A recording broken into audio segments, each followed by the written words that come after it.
Ed here, and I'm your host of Behind the Mask. And it's probably my favorite thing to do because you get to just meet real people. Some people that we put up on pedestals and wonder, oh, I could never be like that person.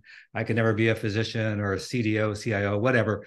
But the fact is that you can. And I think you see that all of our guests are just real, authentic people and have same struggles and came through hardships of one sort or another along the way. And so we're just real people. So that's really the goal. And we really ask three questions. Who are you? How'd you get here? And where are you going? And so today we have David with us. So David is the Chief Digital Information Officer, Senior Vice President at Nicklaus Children's Hospital, and it's in South Florida, right, David?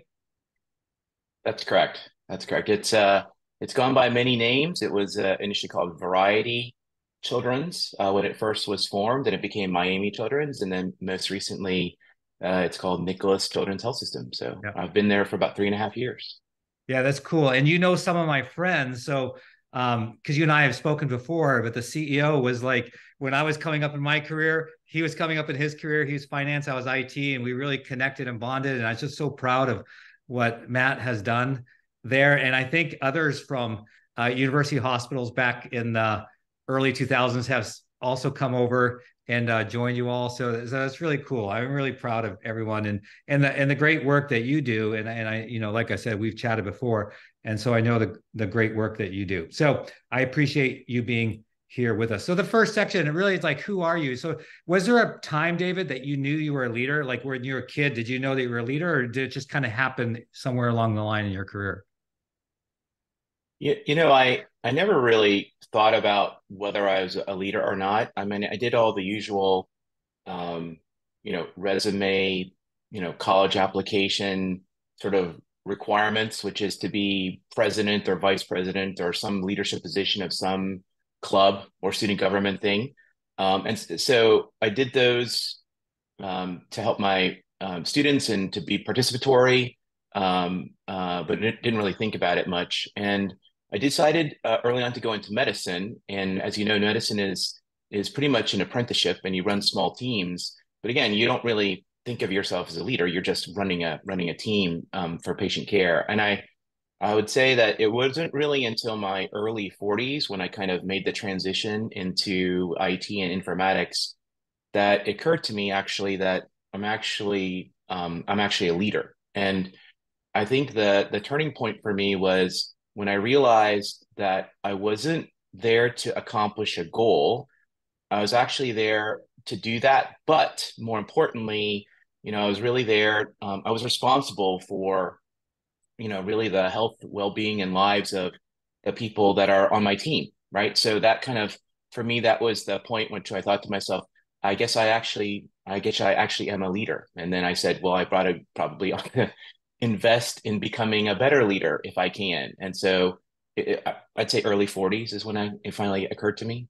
Yeah, and see that's so cool to know, right? Because some people think, well, I'm not a leader, I haven't led, but it for you, it didn't happen until later in your career.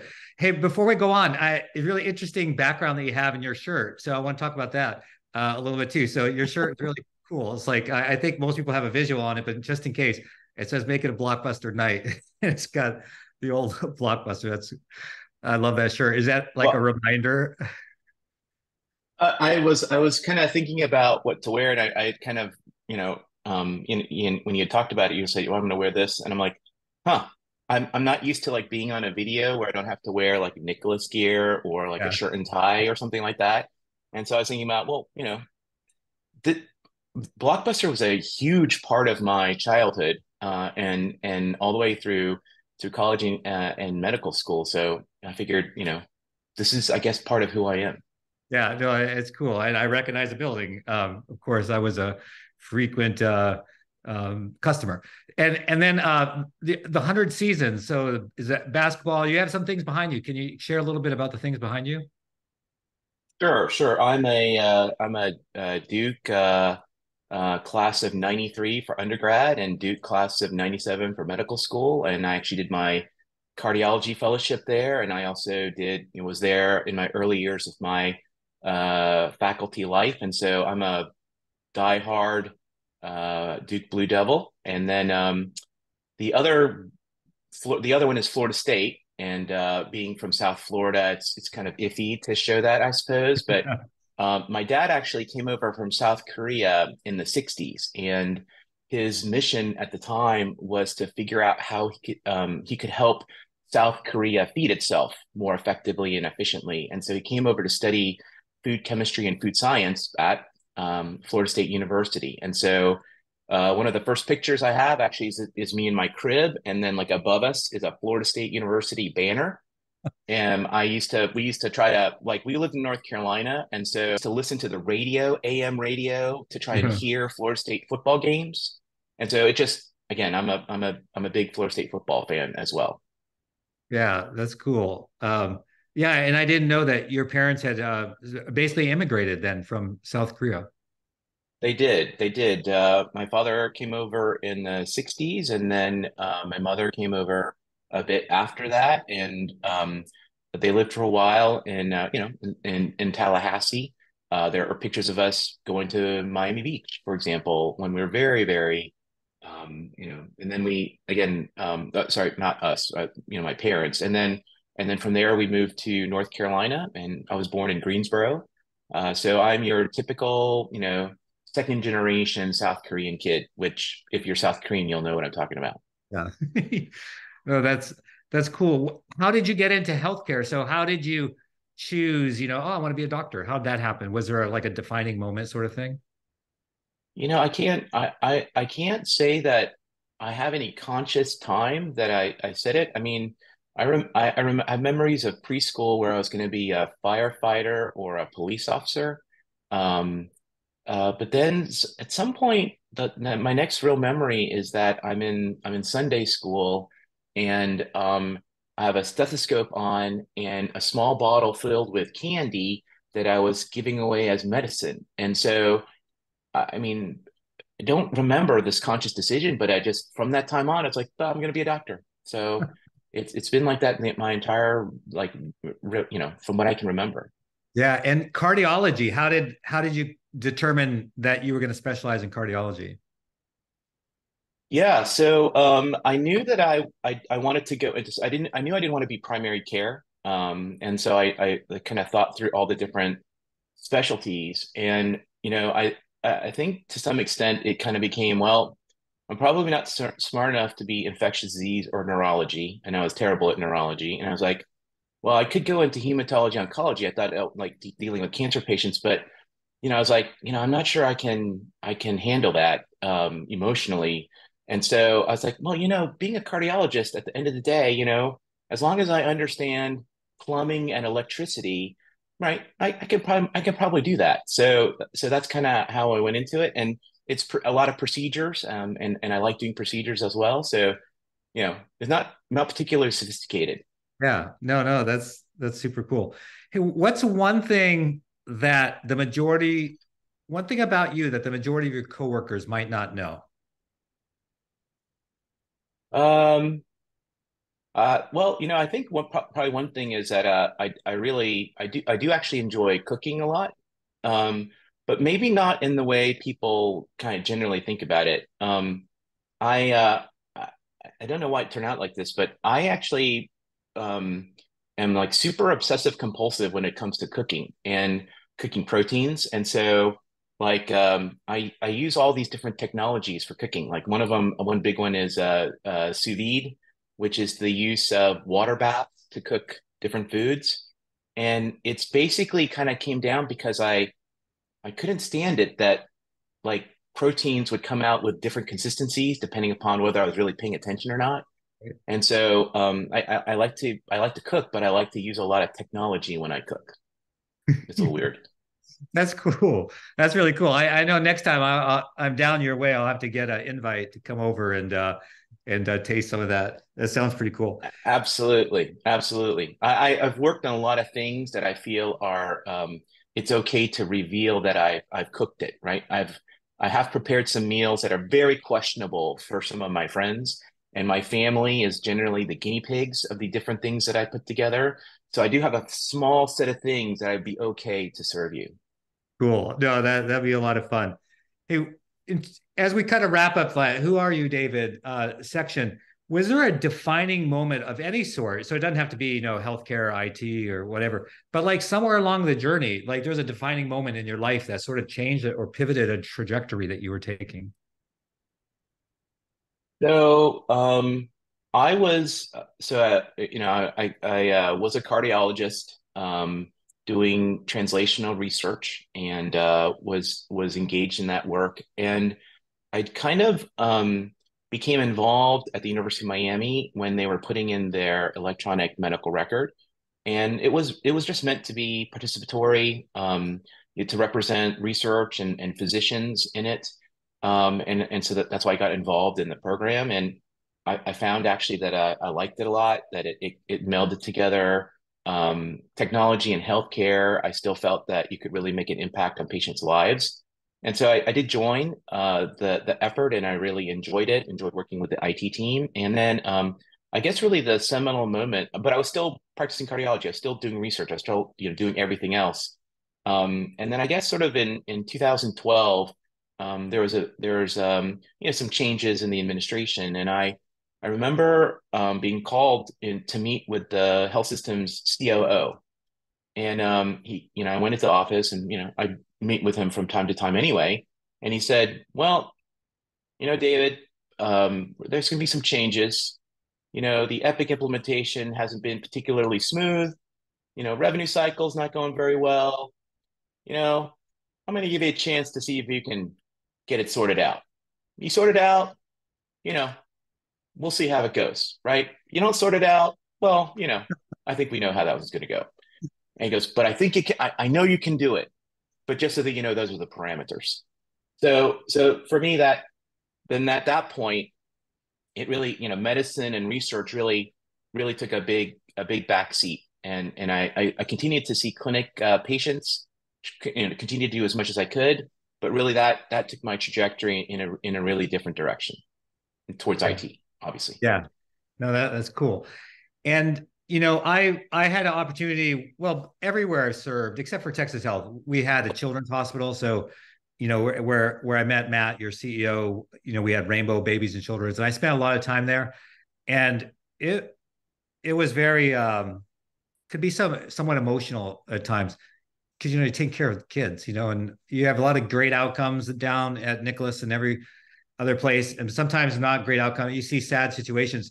How do you handle it? Like, have you cry? Do you cry? How do you handle the emotional part of all that? I think whether intentional or not intentional, I do think that as a physician, and maybe at least in my background or my training, um, it's not that you become callous to it or numb to it, but the concept of death and um, you know patients who are ill, families who are suffering.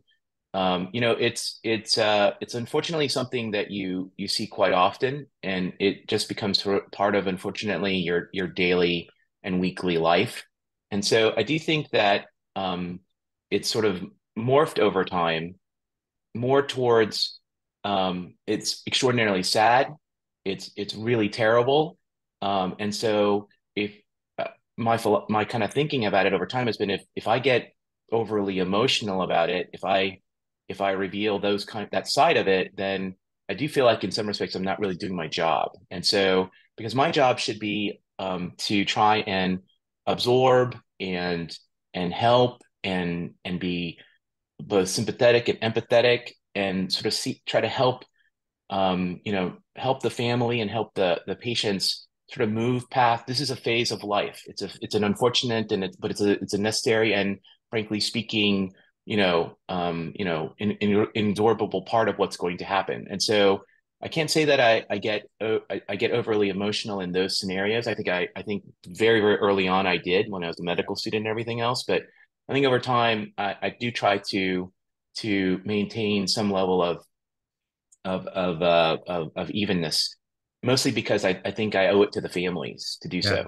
But yes, you're absolutely right. It can be heartbreaking. and you do wish that there was more that could be done. And so for me, that sort of is translated now into some work.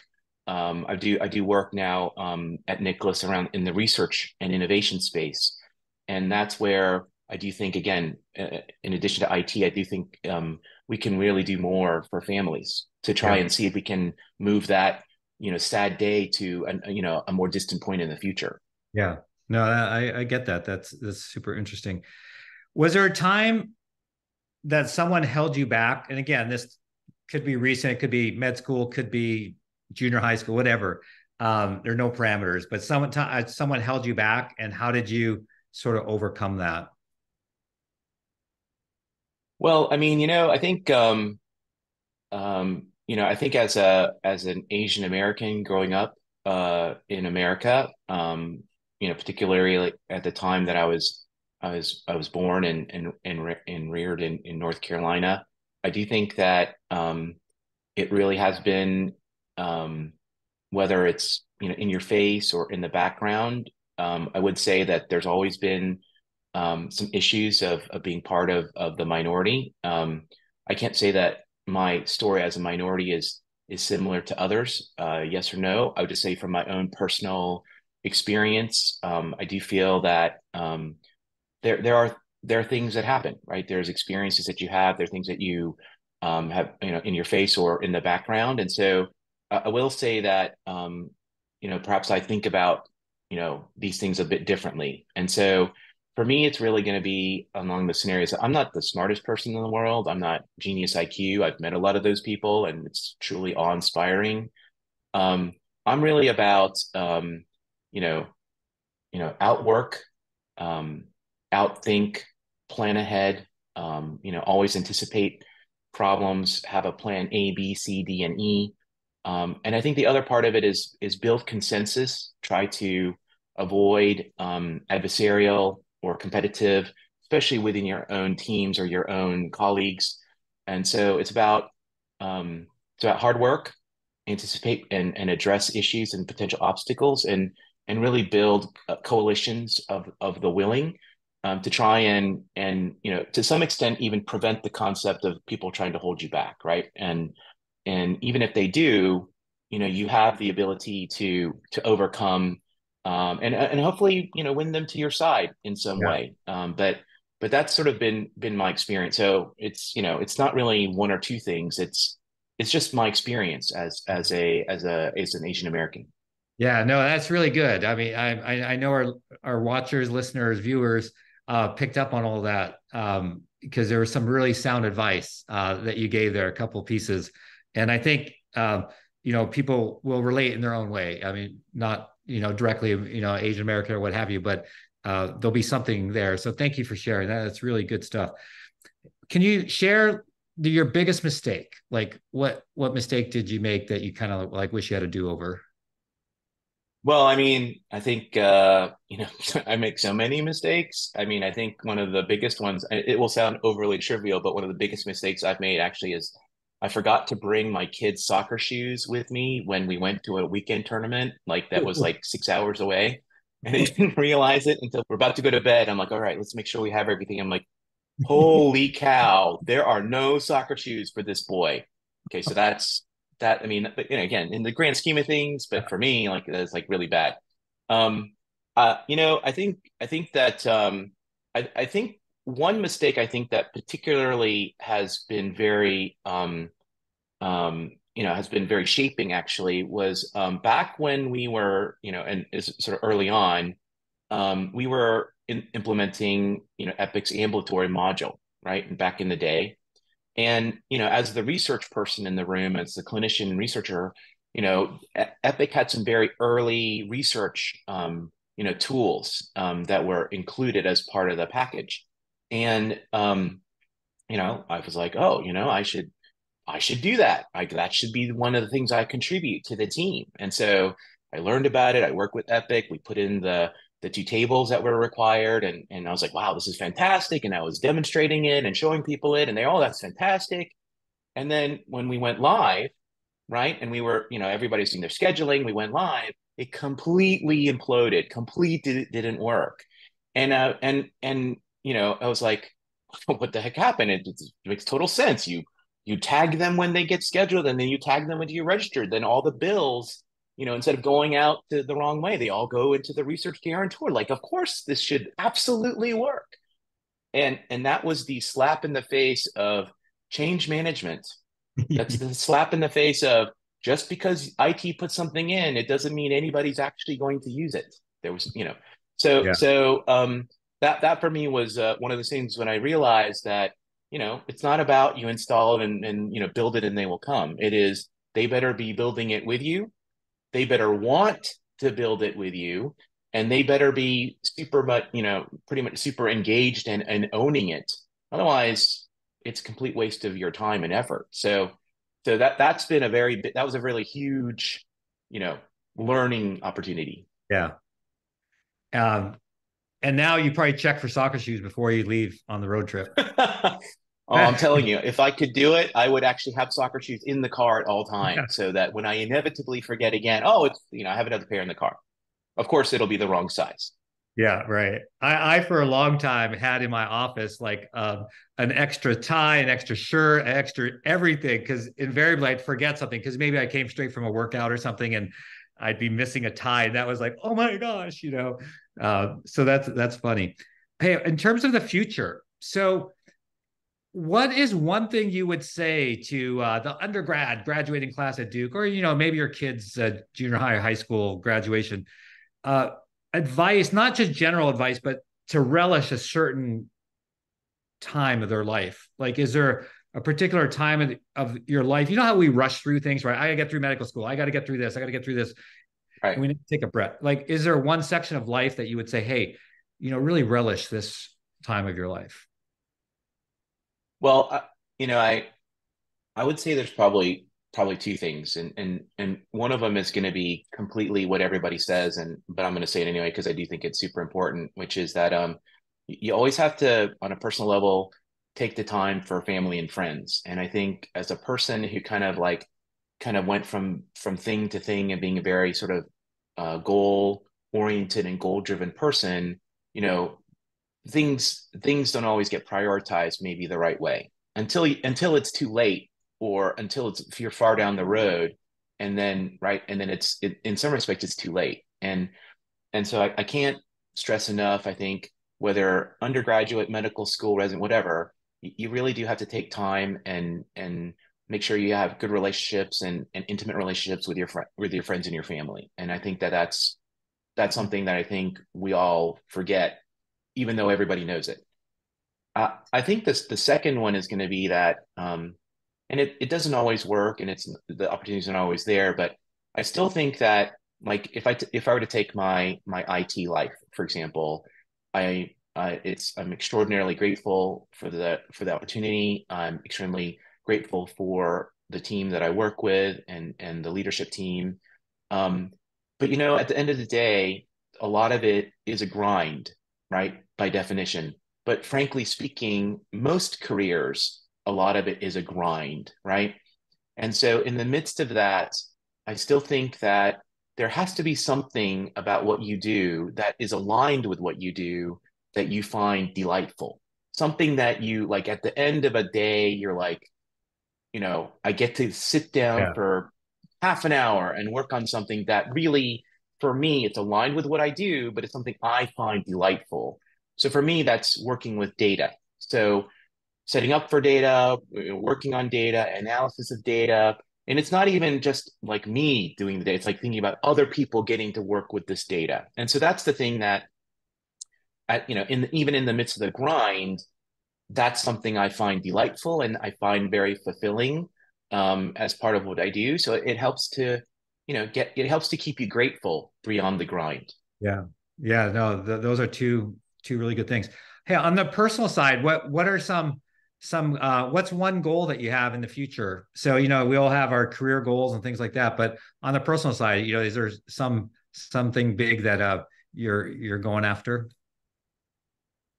Yeah, so I'm kind of, that's a great question. I'm kind of literally at that point in my life where my first son is already in college, and My second boy is about to go to college, and so then it'll just be my youngest who unfortunately has to deal with me at home. And so like this concept of not constantly like thinking about the next chauffeuring job or the next meal that has to be, made, or the next thing, like there's actually like, holy crap, there's actually time to think about something. Well, what a novelty.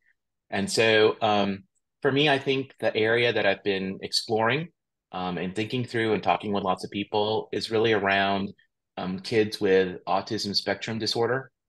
So it's a very personal issue for me, and the particular area that I've been thinking a lot about and doing some work and beginning some foundational work is really around the transition from adolescence to adulthood, and how do we help these young adults, these young people, how do they make that transition?